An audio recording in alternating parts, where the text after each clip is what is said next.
that clip is, there's actually a movie, it's a series of movies that kind of give a visual picture of the book of Acts. And the picture there is Peter, both when he's older and then reflecting back to when Jesus gave him this example of what it means to serve and what that role looks like.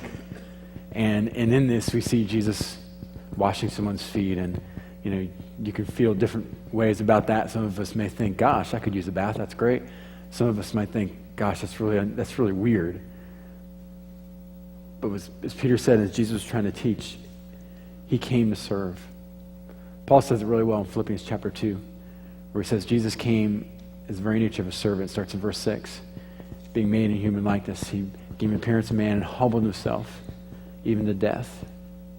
And that's something Jesus had to do. And as we've gone through this book of Acts, and we've been doing this, gosh, for what? Seems a while now. We're gearing up towards the end. And as we gear towards the end, and we're right now looking at Paul, and these last few weeks we've talked about what it means to be missional. This picture that everything inside us, everything about our life, every breath, every muscle, everything we do, has first and foremost and only the focus of sharing the gospel of Jesus Christ with the world that's lost. It doesn't matter what language or where people live or what they look like or their background. It doesn't matter their history or even what they believe. It's to break through every barrier and every obstacle to share the love of Christ and share who Jesus is and what he did to all who will hear. And missional means we turn everything in our lives, everything solely focused on that mission, and everything else becomes unnecessary, not even secondary to that. And as we close here in the book of Acts, we're gonna hang out in Acts 20 today. So if you have a Bible, I'm going to ask you to open up to Acts chapter 20. I got to take a few minutes to get us there, because this passage is sort of, I don't want to say obscure, but it's like, of all the things to talk about in Acts 20, what I'm going to talk about today, I don't know that it's like up there in the top 10, but if you understand the background, I think it makes a little bit of sense. We've been introduced to this guy, Paul. This guy, Paul, he is the main character really in the last half of Acts. And he has this focus to go on these journeys and to share Jesus with these cities and places and regions that have never seen a Christian ever. It's not like here where, you can go on vacation and go to Florida, right? You can go on vacation and go to Arkansas, and I bet there's a church there. In fact, you may go to a corner and there may be like one on each part of the corner, 4 of them. You can pick. It wasn't like that back then. If you went to Galatia, there wasn't a church. Right? You went to Athens? Nuh-uh. And so as Paul's going, he's having to live this life, but also teach and clearly communicate who Jesus is. And so before we get to Acts 20, Paul's gone on 2 missionary journeys from Antioch, which is kind of the hub now of Christianity. The first 2, he went to all these different places, and we've looked at them in the last couple of messages. And now he's going to go on this 3rd missionary journey. But this journey is a little bit different, because instead of going to places new, he's going to go to places he's been before. Setting out by sea, instead of setting out by sea, he's going to go through Asia. Asia Minor, what's now Turkey today, ends up in Greece, then begins to sail back. And this trip is a lot different. It's going to be his last one. In fact, as you read in Acts 19 and some in 20, Paul's realizing that his days are numbered. And it's not just because he's getting old and gray hair. He knows the opposition that's beginning to rise. He hears what's going on in Jerusalem and in Rome, and he knows that there's going to be a point here fairly soon that he's going to get arrested, and that's going to be it.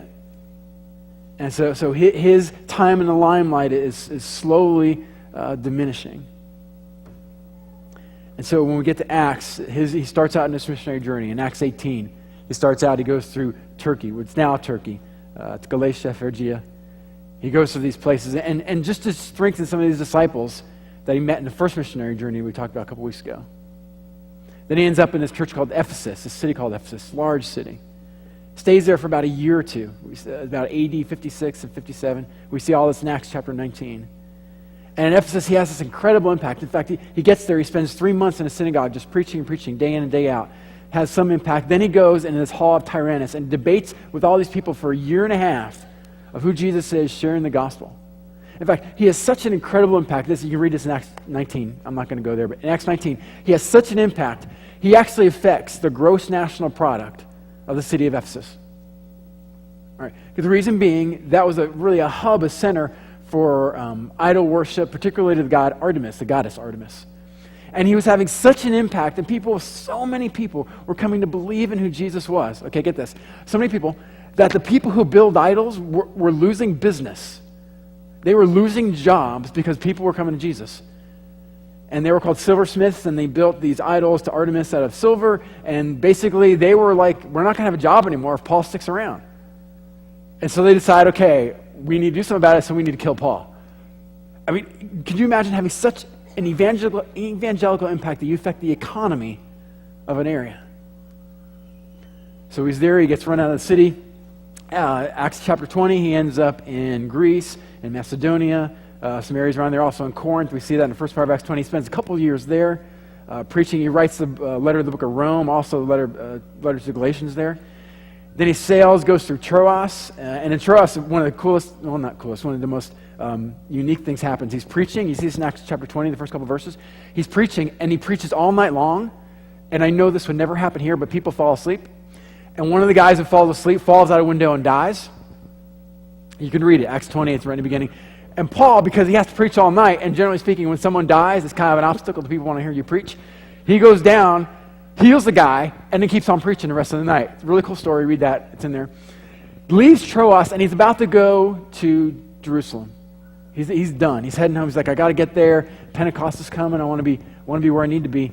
But he decides he's going to take a little detour. And in Acts chapter 20, around verse 17, he stops in this little port town called Miletus. It's about 20 miles from Ephesus. He's kind of made a circle around. And he sends a messenger out. He doesn't even, I guess he's too tired, maybe he's just too old or something. He sends a messenger to Ephesus, about 20 miles away, says, hey, I want you to go to Ephesus. Don't tell anybody I'm here. I just want you to bring the elders to me, and I just want to talk to them. This isn't an extended time. It doesn't tell us how long he's at this port. It's probably not very long at all. So the elders come, and Acts 20, verse 17, is where we see what Paul says. From Miletus, Paul sent to Ephesus for the elders of the church. Verse 18. When they arrived, he said to them, you know how I lived the whole time I was with you, from the first day I came in the province of Asia. And then he begins to give them this picture of what it means, not just to be missional, but to lead in that context and what this message, missional leadership, looks like. And as we go through this, I want to give you a visual picture of this. I'm kind of a visual guy. And so as we walk through this, I'm going to give different parts of what Paul talks about, a part of the body. And maybe that'll help some of you if you're visual. If not, just memorize it. You'll get it. Verse 19. He says, I have served the Lord with great humility and with tears. And they know this. He was in Ephesus for quite a while. It's not a surprise to these guys. And really, when we talk about these tears and this humility, I'm going to say these are our knees. These are our knees. Our knees are the times that when we fall down and we have no power. And sometimes it's in prayer, but some of us know when you fall down, generally there's two places we fall. We fall on our bottom or we fall on our knees, usually. This picture of humility, really the word for it is lowliness. Not loneliness, lowliness. This picture that we give up all rights to what we believe or desire to have. That's what Paul's saying. When he says, I've served the Lord with great humility, it's not that he told people, I'm very humble. He let go of every right to anything he thinks he was ever owed in life. Think about that for a second. That's what humility is. It's not when you're at stop sign and the four-way stop and you're not sure who got there first. Y'all know those weird times, especially in front of the bowling alley, because everyone wants to drive through a stop sign. Humility is not saying, okay, I'll let you go first. That's not, okay, that's like 2 seconds. Humility is giving up any rights you have to feeling like you are owed anything. How many of you, and don't raise your hand because you all would, how many of you in your life feel like you've been wronged or owed something or deserve something? Or have ever said, I've worked so hard, I should get blank. I've put so much time into that this should happen. I'm this kind of person. I don't deserve that kind of treatment.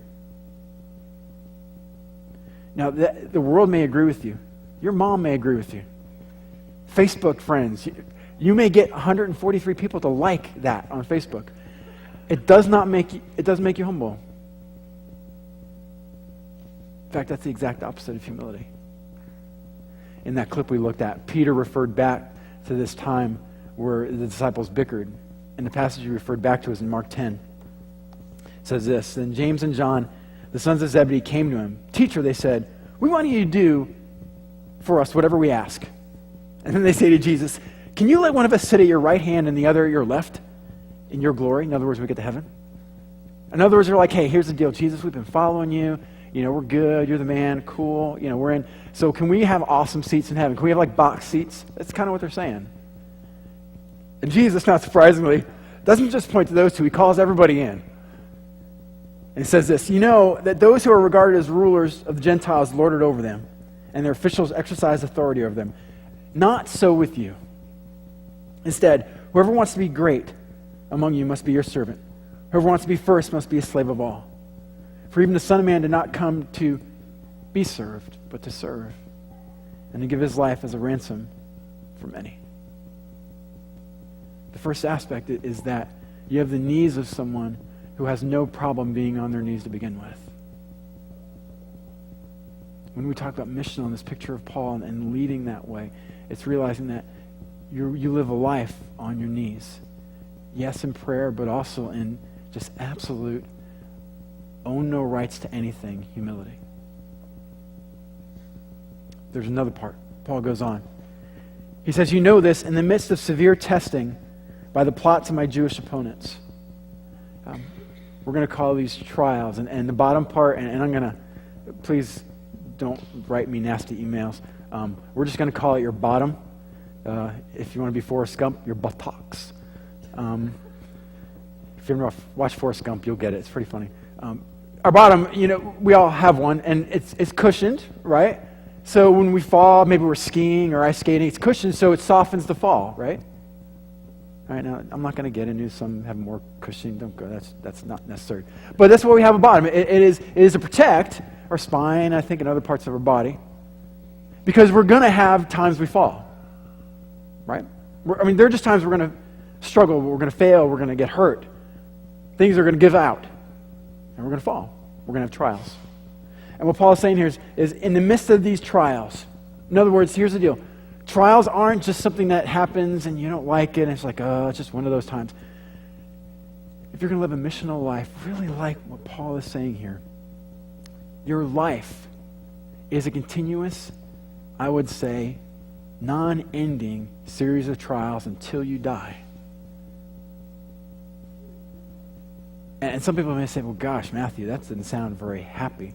Well, I think Paul had some joy. I don't think he was unhappy. But he also understood that because of his goal and his mission was so paramount, there were going to be people and forces against that.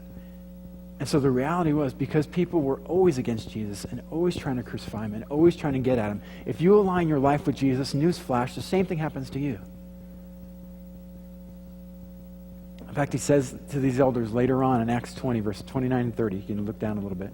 He says, I know that after I leave, and I love this picture, I know that after I leave, savage wolves will come in among you and will not spare the flock. And by the way, he's not talking about actual wolves.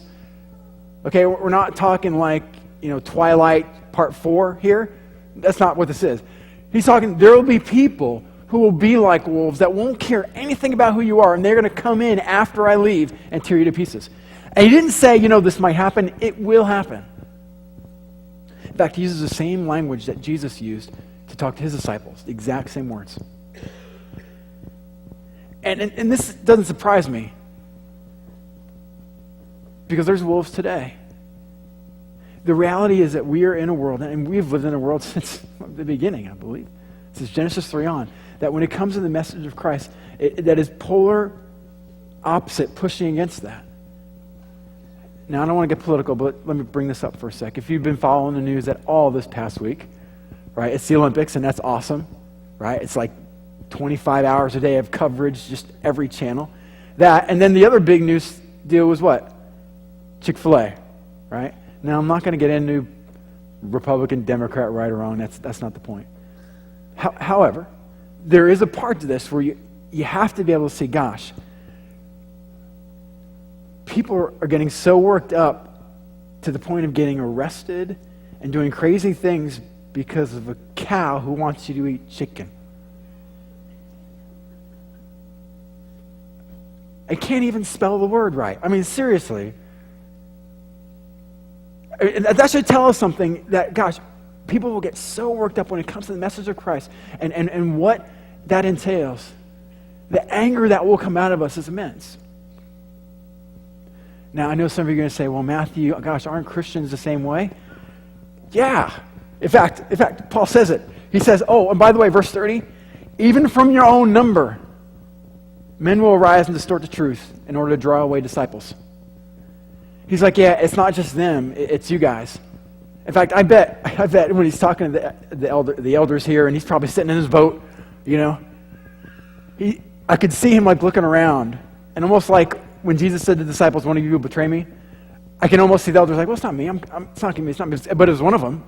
It's probably more of them. The truth is, yeah, that same anger comes from Christians. Christians can be jerks, let's just be honest. That's hard to hear, but Paul lays it out that it happens. We have to have a bottom. We have to have a willingness to go through those trials and knowing that that is a life if you're going to be missional. Okay, what's the next part? He says, you know that I have not hesitated. All right, I couldn't find a good body part for this, so we're just going to call it nerve. We all have nerves. They kind of flow through your body and they make things work, right? If your nerves don't work right, the rest of your body doesn't work right. That was a terrible anatomical explanation, but you get the picture. But you have this picture that Paul had incredible nerve. In fact, the word literally here, to not hesitate, means to not shrink back. It's the same thing we see in Galatians 2 when Peter was accused of shrinking back because he wouldn't eat with people who weren't circumcised. We see the same picture in Hebrews 10, verse 37 and 38. When it's talked about that people, when we say we have faith, that we are to live a life that's full of faithfulness. And if we don't, we're shrinking back from what we know is true. Really, with this nerve, the word we look for and the word we use today is courage. To be courageous. And we're watching the Olympics, right? And so that word kind of gets thrown around a lot, right? So someone who does something to defy the odds or is so tired but they continue on, they have great courage. And nothing against Olympians or people who have incredible physical ability. I'm not going to doubt the courage there. But I think the word Paul is using might be a little bit different. It's the kind of courage that decides to go into a burning building knowing what the end is going to be. It's the kind of courage that endures the pain of bringing someone into this world, being able to see the big picture even through it. Courage requires that we believe in something so much and knowing it's worth it that there is no cost. We don't even calculate cost. That's courage.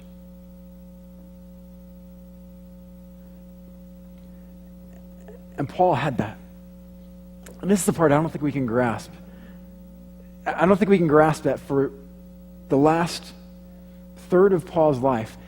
Day in, day out was a life of, gosh, there's a good chance I'm not going to live to see the end of today. This is a guy who was beaten, thrown out of cities, chased out of towns, left for dead, bleeding, bloody. I mean, just everything on a monthly basis. And yet just got up. He's like the Energizer Bunny. Just got up and goes to the next city, goes to the next city. He had such courage, such nerve. The truth is, for many of us, that's what we need today. Right? For some of you, there are decisions, there are things you need to do in your life or steps you need to take that you know right now you don't have the courage to take. And maybe you want to, maybe you don't. But what Paul says here, if we are truly going to say we are a Christ follower, if we're truly going to say we have this missional mindset, yeah, I'm in line with who Jesus is and what he's doing in my life, then what comes with that, when the Holy Spirit comes in us, what comes with that is this nerve, this courage, this idea that says, I'm not going to shrink back. This courage to say, I'm going to stand first. You look at David, Old Testament, you all remember David, Goliath, hits him in the head. The courage for David, a little boy, to be the first one to step up in front of everyone else and say, hey, I'll throw the rock. The courage of Daniel. You're familiar with Daniel's story, and there's a lot to that, but when everyone else is going to worship foreign gods, he steps forward and say, no, I'm going to worship the one true God. Maybe it's Joseph, who's the youngest of 12 brothers, yet says, you know, I know who God is, and I know what he has called and what the truth is. Or Jesus. You look at Jesus in John chapter 8. In John chapter 8, there's this woman that's caught in adultery, and it's a fascinating story. She's caught in adultery, and they're about to kill her. And he kind of walks in, and instead of screaming or yelling or like doing a Chuck Norris thing, he grabs a little stick and starts drawing in the sand. And the Bible doesn't tell us exactly what he draws, but what we do know is that whatever the courage he had to do that, within a matter of minutes, everyone who was there that was going to kill this woman flees. They run away. Courage to say, I'm going to step into the midst of a situation where I may very well get killed, but I'm going to stand first. Sometimes just a means of standing first, means of being the first one to say what needs to be said. That is incredible courage. For some of you today, you may not know the right thing to do. You may not even know, gosh, I don't know how to have courage. Maybe simply for you is saying, I don't know what that is or how it looks like, or I've never even seen it, but it does mean to stand first, so I'm going to stand first in blank. I think sometimes courage finds us when that happens. There's this movie, and I wanted to show a clip of it, but I couldn't get it off YouTube and all that. There's this movie about 18 years ago, came out called Alive, and a kind of obscure movie. You may not have seen it. It's basically a true story, a little fictionalized, but a true story of Paraguayan or Uruguayan rugby team, and they're flying over the Andes Mountains, and this plane crashes. And so these guys, about 26 of them, are stranded in the Andes Mountains. And if you're familiar with that area, it's in the middle of the winter there. It's really high up, like 10,000 feet. I mean, ridiculous. Nobody lives there. And this movie chronicles how a few of them survive. And Ethan Hawke, if you know who Ethan Hawke is, he plays kind of this main character, Nano Parando. And towards the end of this movie, all but 8 of them are dead. And he and another teammate are climbing, and they get over the ridge of this mountain, and they think, hey, I think I saw something in the distance. I bet there's a valley. And they look over the edge of the mountain, and all they see are more mountains. And his teammate just collapses on the ground, and he's like, let's just go back to the plane and die. And Ethan Hawke, and it's not the most profound thing ever, but I think it's very interesting that in the midst of death, in the midst of what seems to be certain death, what he says is, if we're going to die, we're going to die walking. And true story. It's not just in the movie, but in reality, that's what he said. Courage says, you know what, we may die, but we're going to die walking. We're going to die moving forward. Paul goes on. He says, you know that I've not hesitated to preach anything that would be helpful to you, but I've taught you publicly from house to house. We're going to use this body part, although I guess it's a small part, your voice. Missional leadership means you have a voice that preaches and teaches. I think too often today, we have this picture, we have this mindset that, well, if I just live a life, people will know who Jesus is. We have this idea that, okay, if I'm just nice, if I just do the right things, then people will just by osmosis or by diffusion will know that I love Jesus and that God sent his son on the cross to die for their sins and believe him. They'll just know it. And there's a place for that. But when we see for Paul, he didn't go from city to city and town to town. He didn't get beaten up for just being nice.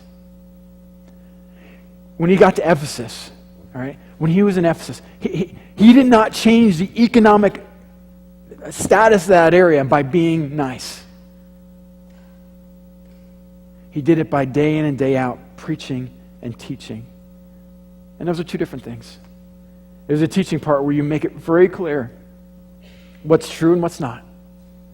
And then there's a preaching part, right? And preaching really means to proclaim. It really means to say, to tell what people already should know, but aren't acting on. And Paul says, I did this day in and day out. In fact, it even says I did this from house to house. So he didn't just hang out like where everyone was. He'd go from door to door, preaching and teaching, telling people what the truth was, and proclaiming, pushing back when people didn't follow it. Part of being missional leading in that is you have a voice. Doesn't mean you're outgoing or extroverted. Doesn't mean you're loud. I don't know that Paul was necessarily loud. We don't know. But I get a sense that every situation he had, he did not hold back. Is that you? And every day, do you use that opportunity to teach and preach? And I know you're going to push back and say, well, Matthew, in my job, blah, blah, blah, blah. I know. But there's a picture here that Paul gives us where every day he had opportunities, house to house, preach and teach. And I don't know for you or I, that's necessarily a 30-minute sermon to your cubicle mate. That may get old after a while. But maybe it's something shorter. Maybe it's something more succinct, something clear, a sentence or two. Or to have a voice that's loud, a voice that's clear, that teaches and preaches. And he goes on. I've taught you publicly from house to house. I have declared to both Jews and Greeks. Let me stop there. The picture I have here is, Paul says you need to have eyes. Jews and Greeks were very different on a multitude of levels. And Paul didn't pick or choose. He didn't say, okay, this is just Jews, this is just Greeks. There were times he just preached to one or preached to the other, but the message was for all. And so he had eyes to see past that. He had eyes to see past language barriers or cultural barriers. He never went in, or Paul never went into a conversation or an office or somewhere and was like, I just don't think anybody's going to believe in Jesus here. This place is just going to hell. Because that was probably described every place he went. We talked about a couple weeks ago, he went to Athens, okay? Where it was the most pagan, everyone had like their own god. They had beautiful structures built to all these gods. Everything was surrounded and focused on the antithesis of Jesus. And he steps right in and preaches and teaches. And then on his third missionary journey, he actually goes back there. Because at that point, there's a church that's growing. Because he had eyes to see past. He had eyes to say, okay, I know I don't totally understand. I don't get who's going to hear or who's going to believe. And that person, they got like 25 tattoos just on their forehead. And so he sees past that and says, I'm going to teach, I'm going to preach, I'm going to share anyway. I think he also had eyes to not assume.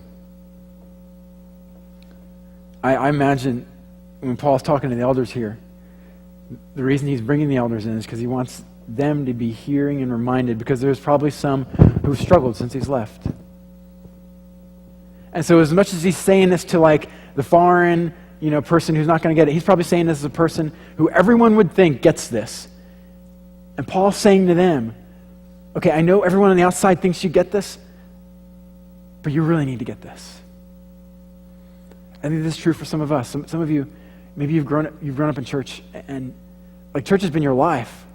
And you may be even born in a church. Like your mom went into labor. This has been the center of just everything, right?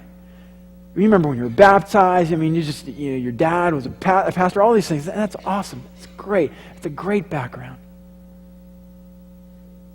But Paul would even say to you, I think you would be Paul's audience here, to remind you, to have eyes to see past what you think and you assume. have eyes to see past what you assume, and you just have always known is right, and get to the truth. And he closes. I've declared to both Jews and Greeks, and I've urged repentance to God. This part's not a part of the body, because I couldn't come up with one. Really, it's the cross. And my backup here is that Jesus says, if anyone's going to follow me, he must take up his cross daily, and if Christ is in us, through the cross. So, is that me? I hope that's not me. So there's a part where the cross literally must be part of who we are. And so what Paul is saying here is, there's a part we have to have, it's the cross. And I wonder today, and I'm going to give you 2 minutes of things Matthew thinks about. It should be like Paul Harvey's thoughts or something. It should be like a Saturday Night Live sketch. There are crosses everywhere, pretty much. Right? You go to a cemetery, you drive an interstate, you look on a mountain maybe. I'm going to guess, since statistics tell us about a third of you have tattoos, and the most popular tattoo is a cross. Well, it's the second most popular to a heart. So some of you probably have a cross tattooed on you. I'm not going to ask you to show it. That's too much, but you get the picture. Some of you have jewelry, I'm guessing right now, that has a cross on it. Right. Maybe you have a Bible in front of you that has a cross on it. We have a couple crosses laying around here. Some of you are going to drive home. There's 30, 40 some odd churches around. You're probably going to pass 2 or 3. They're going to have crosses on top. You'll go home and you'll get a little tired of watching women's synchronized swimming, Heat 4, and you're going to turn the channel, and you're going to turn to like CBN or some Christian channel, and you'll see crosses. And I think that they become so common, we miss what they really mean. And yeah, if I ask you what does a cross mean, well, that's where Jesus died. No. That's not it. You've totally got the wrong answer if that's what you think. The cross is so much more than a symbol. It's so much more than like a geographical place. It's not somewhere you enter into Wikipedia and it tells you what happened there. The cross is where the work of Christ fully finds itself and affects you and I. It's where Jesus sacrificed his life. In other words, just like we saw in this clip, he gave everything. The culmination of everything he gave was on the cross for you. And he thought of you, thought of every one of you at that time. And as Paul's saying this, he's like, I want you to remember that. When Jesus died, everything you've taught, it was the cross. And so when he says, those who will follow me must carry up that cross daily, that's what he's saying. You have the picture that there's sacrifice. You have this picture that we're redeemed. In other words, there was a price paid. On the cross, at the cross, not just a geographic location, but there Jesus pays a price. Pays the biggest price that can ever be paid for your life. More than an aluminum can you redeem, more than anything you'd ever buy. He paid the greatest price. And because of that price, he's the one that took responsibility for you.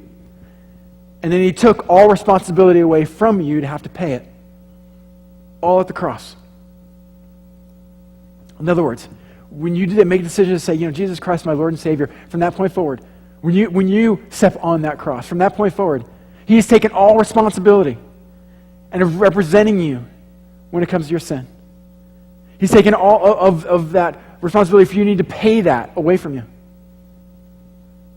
In other words, there's no more, I got to be a good person. There's no more, I got to do really good. There's no more, I got to do this confession and pray this prayer. There's no more of that. Jesus takes our place in that role. And the Bible says he reconciles us. It says in 1 Corinthians, numerous places, that we are given this ministry of reconciliation. This picture that because of what happens on the cross, we are given this ability, we are given the means to be reconciled. Reconciled means to be made right. That suddenly everything is right with God. All of that happens at the cross. All of that happens there. And so what Paul is saying here is, here's the deal. I've urged repentance to God. I've urged people to grasp the cross. As Jesus said, to take hold of that. And to carry that cross daily. And not just a physical cross. Now, I don't want you to go to a bookstore and buy a $4 cross or build your own out of sticks in your backyard. What I'm saying is to understand that in your heart, in your life, it means carrying this cross daily. It means physically and emotionally understanding what that entails. that your life is dependent on what Jesus did there.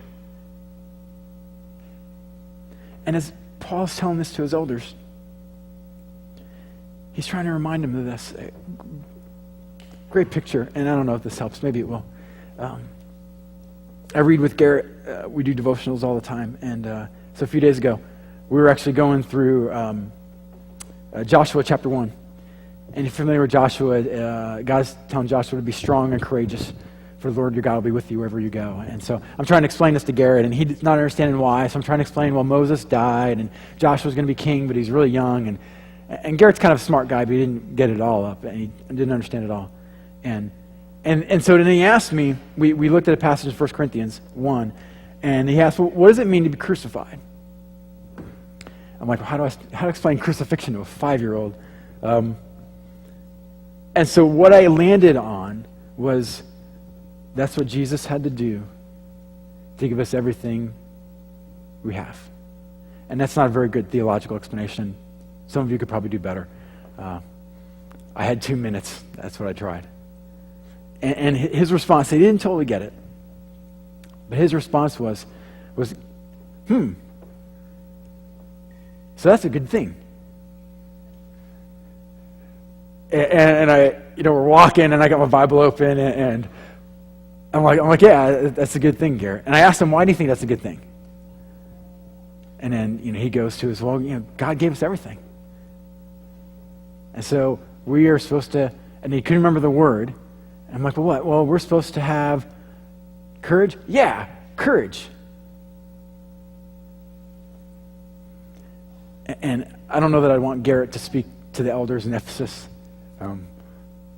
But I think in a way he got it, that when we understand what this cross means and have these nerve and the voice and the eyes and the knees and even the bottom, we get what it means to be missional. And so my heart for you today, and I don't care who you are, whether you know Jesus or not, is that you'll embrace every part of this, that you'll have every part of this body and live this life that gives everything for what Jesus died for you for. So our worship team is going to lead us. I'm just going to close this in prayer. Then I think we're going to have communion after that. So if you just bow your heads, I'm going to just lead us in a short prayer.